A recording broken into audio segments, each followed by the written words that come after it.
A few months ago, I shipped a one-line change to a production app and it caused all users to be unauthenticated. The authentication tokens were still being sent as part of the request, however, the server could not read them. It turned out to be related to data protection keys.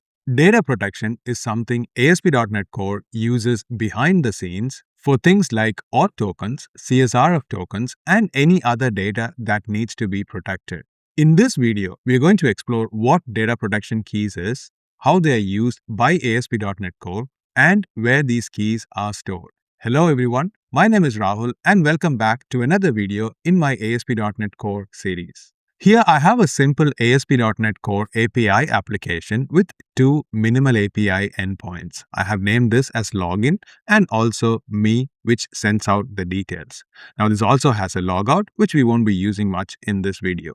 Now I have kept the login method as a GET request so that I can invoke this from my web browser and show it easily in the demo. It takes in an email address and it writes out a claim with that email address. This simulates a login that you would normally do with an identity server. Now this creates a claim and then calls the sign-in async, which creates the login details with this claims in cookies. Now I have set this up as cookie authentication inside this application's program.cs. So this application is adding an authentication with the cookies authentication scheme and configuring add cookie with the relevant details. Let me run this application and hit this API endpoint. Now let's navigate to the login method. So let's go to /login. And we can see here logged in as rahul@example.com. This was the default email address that was used if none was provided. Now you can further go into the /me endpoint and this gives the claims details which has the email in here, which is rahul@example.com. Now this is being sent back via a cookie. So if I was to refresh this again and look at the network tab, you can see in the request here that we have a cookie being sent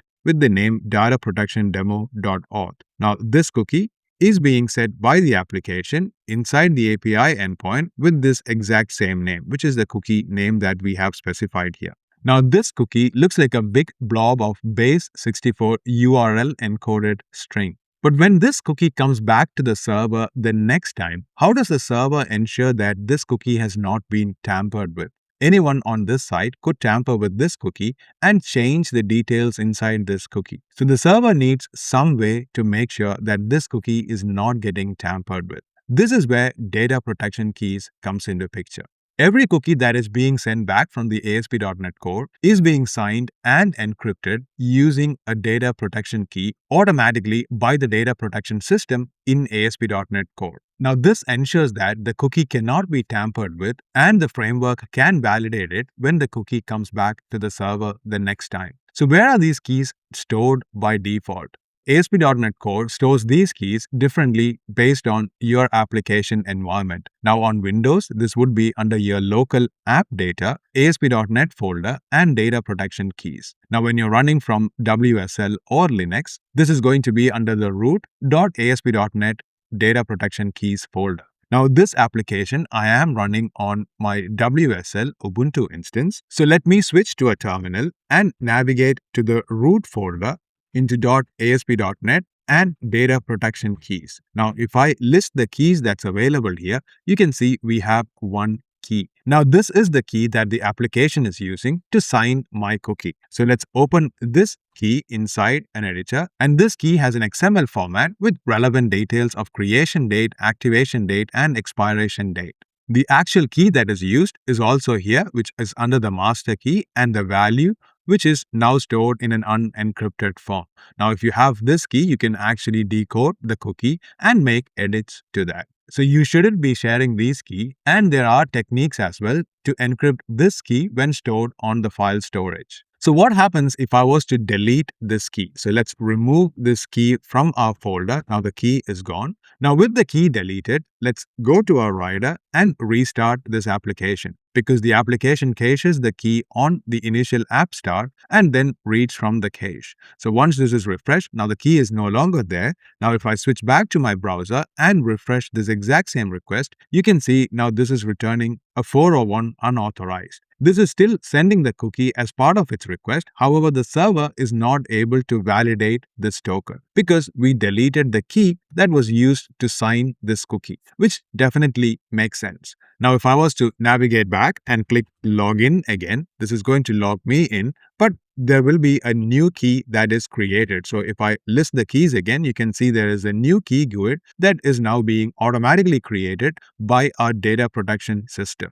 You can see that the GUID is different in this case. Now we'll have a different token from now on, which will be sent as part of this request. Now within this cookie, this information on which key to use is actually encoded. There will be the GUID of this key that is used to encrypt this within this payload, which is what the data protection system will use when it needs to decrypt this token and read the info inside this. So the key that the data protection system creates is not just one. So right now we just have one key because the application just started up and we deleted all the previous keys for 90 days. However, after 90 days, it will be recreating a new key. But there will be multiple keys because it will need to make sure that users that got encrypted with a key that is older than that should still be able to be decrypted. So it will keep all these list of growing keys as time passes. Now to simulate this, let's move this key into a different folder.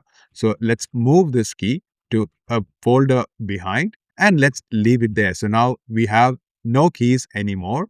Now, if I was to come back here and do a refresh, this works because I haven't restarted the application. So let's go back to Rider and restart this. Now, in this case, if I switch back to my browser and refresh again, this is still returning a 401. However, if I open a new tab and let's do a local host and call the login call, now we have said that it is successfully logged in.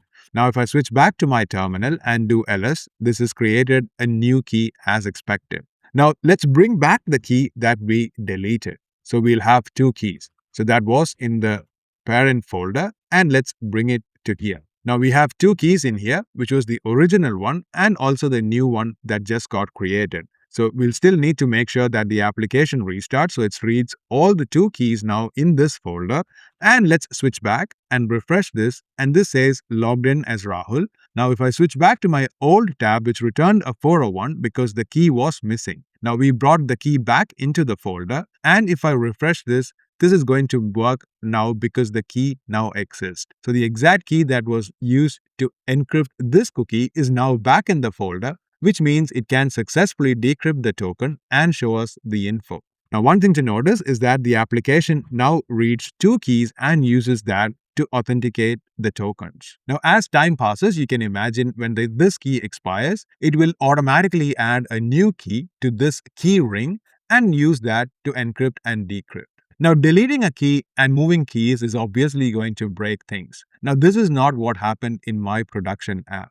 There are also subtle things that could affect token that is being generated. So if we switch back to our Rider application to the program.cs, let's stop this. Here in the web application create application builder, we are just specifying the args. Now, since we haven't explicitly set up anything to do with data protection keys, the ASP.NET Core system uses some defaults. And one of the default is the content root path that is used as a discriminator to differentiate between different applications. Now, since ASP.NET Core is using a global folder to store these keys, it needs to distinguish between different applications. Now, without any configuration, it is by default going to use the content root path. So if you were to change this content root path, that is also going to cause the tokens to be invalidated. Now, by default, if I put a breakpoint here and run this application, you can see that the content root path is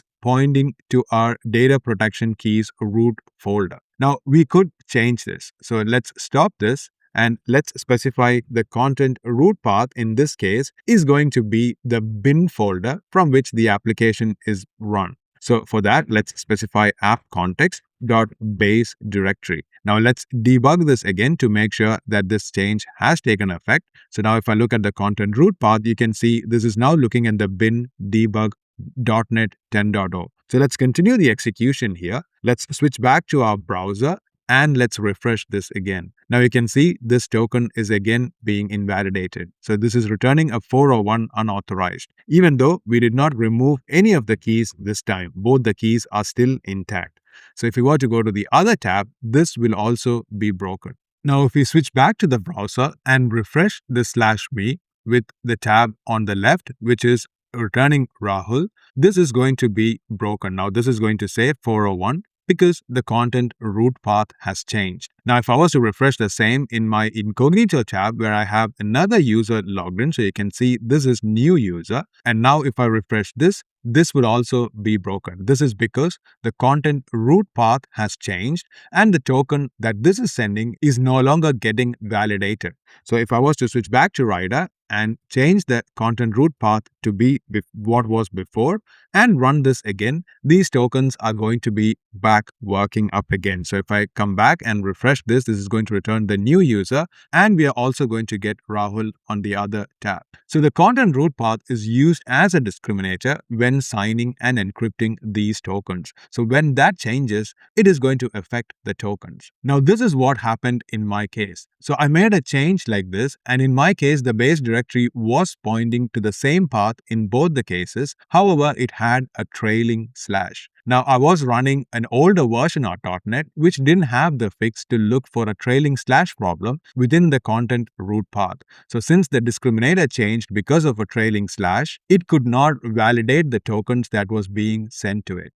So we reverted the change quickly enough that the users were getting back authenticated and we did not cause much disruption to the production application. Now, one way to avoid this is to explicitly specify the application name when you're setting up data protection keys. Now, to do that, what we will need to do is to call builder.services and then configure data protection by using the add data protection method. And once you have called this, you can specify the set application name and specify an application name. So in this case, let's specify data protection demo as the application name. Now, the next time this application is going to run, this is going to change the discriminator, which means our tokens are going to be broken again. So you need to keep in mind, if you're doing this change to an existing application, it will not be able to authenticate the tokens that you have currently out there in your application. So if I was to run this again,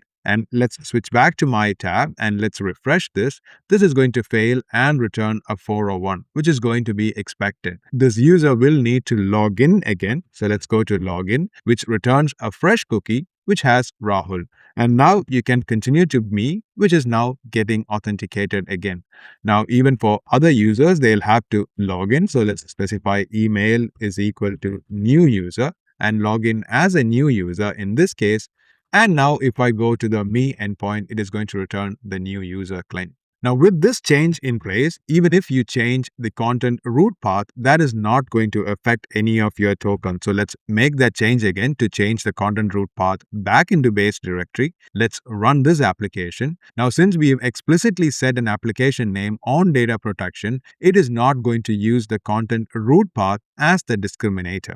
So if I switch back and refresh this, the tokens are still working as expected. So it is not getting affected by any other change that you are making to other configurations in your application. Now, for a single server app like this one, which is running on my local machine and with just one instance, having the data protection keys in this default folder works fine. However, when you are hosting these applications in production, you typically would have more than one instance serving your application. Even otherwise, you would not want to risk your entire keys to be there on the local disk of that application that is running it. In which case, the best way would be to store this in a shared storage, like a shared network drive, or Amazon S3, or Azure blob storage, etc., which means different applications running in different servers can share these keys amongst them and use to authenticate it. So even if a request comes to one server initially